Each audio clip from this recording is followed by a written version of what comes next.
Hello everyone, it's Rick Passek, FlyFish Fanatic, and welcome to my tying bench. Today, part 2 in my all dub Leech mini series here, just a 4-part series, 2 weeks. This one is going to be a one that a lot of people don't use a lot. I know it's becoming more popular now, but purple leeches are just deadly, and so many people just don't use them. So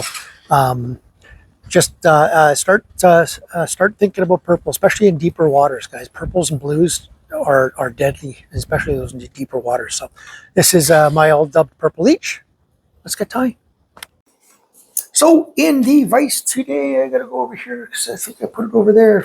We have a there it is, a Arex FW563 in size 8. One of my favorite hooks for leeches for this type of leech. And it's just a part 3 continuation of my all dub Leech series here. This one here is going to be one that some people are going to go, huh, what? The color scheme is a little off for some people, but I tell you got to have purple in still waters. You must have purple. And sometimes it is absolutely deadly. So I'm going to use Semperfli Classic Wax Cornflower Blue. I'm going to use the purple Murple for the tail, the scud dubbing, and the Semperfli scud dubbing bluegill salty olive, they call it. That's going to be the body. So it's another one of those multicolored flies here. And this is a 1/8 pink and purple painted bead, non-tungsten. Again, depending on the depth you're fishing and stuff. Sometimes I like putting tungsten on. It just helps. And the tungsten will make it undulate more too, right? So, right?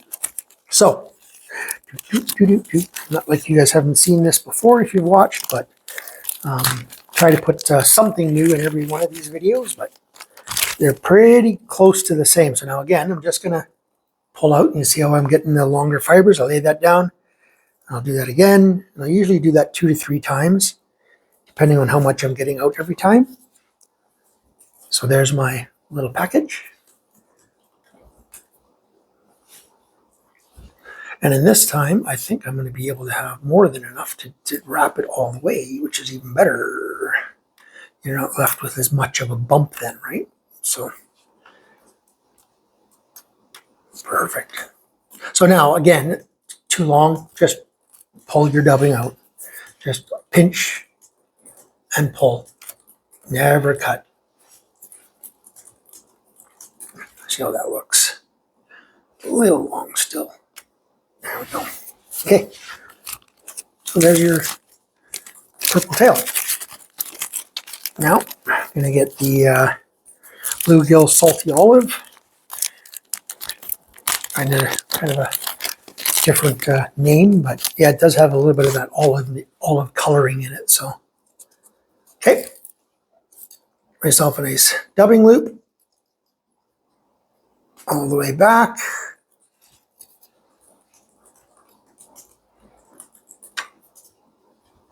Back forward.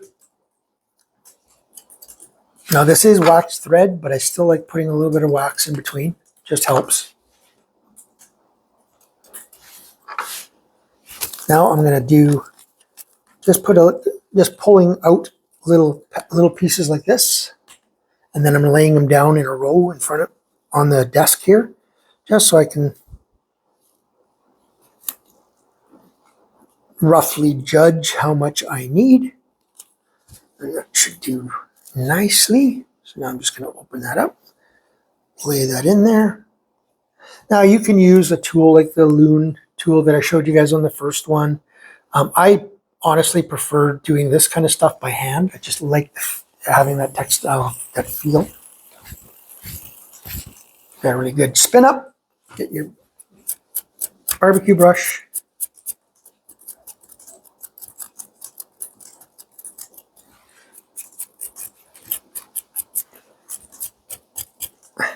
Nicely sticking out.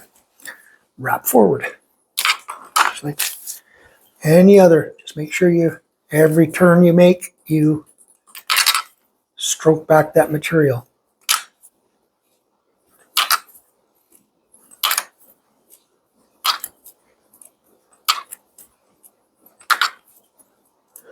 There's a little bit of a dip there where I stopped with tying in of the tailed, so you have to put an extra wrap or two, which is actually really good. I like doing that. You get a little bit more in there for the collar portion. It fell off my dubbing spinner. That's why I was holding it by hand there, guys. 2-3 in front, 2-3 on top. 1-1. Cut it off.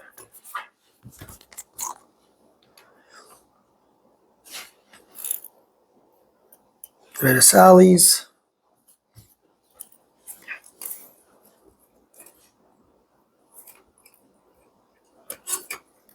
One. Remember what I said, guys? At least three sets. Three sets of 3 whip finishes. That one came back. Just in case stuff happens, right? You just, like I said, you get pretty aggressive pulling this stuff out. So you don't want to ruin all your work when you start pulling this out. So.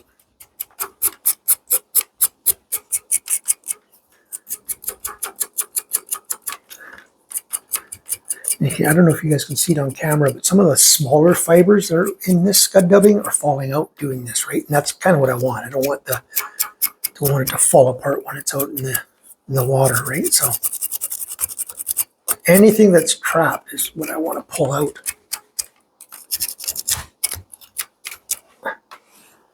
And there is your final little fly. Now, if you want purple to be standing out more, put a little bit more purple in, the dark purple, or do a little bit of a thinner dub. But I like just having that little darker hint in the tail. This has got so much purple in it anyway. The dubbing itself has got so much purple in it anyway that it doesn't really matter. But yeah, this is another deadly little pattern for the still waters. So, righty. Hope you guys enjoyed. I think I'll do one more in this series. So, try lines.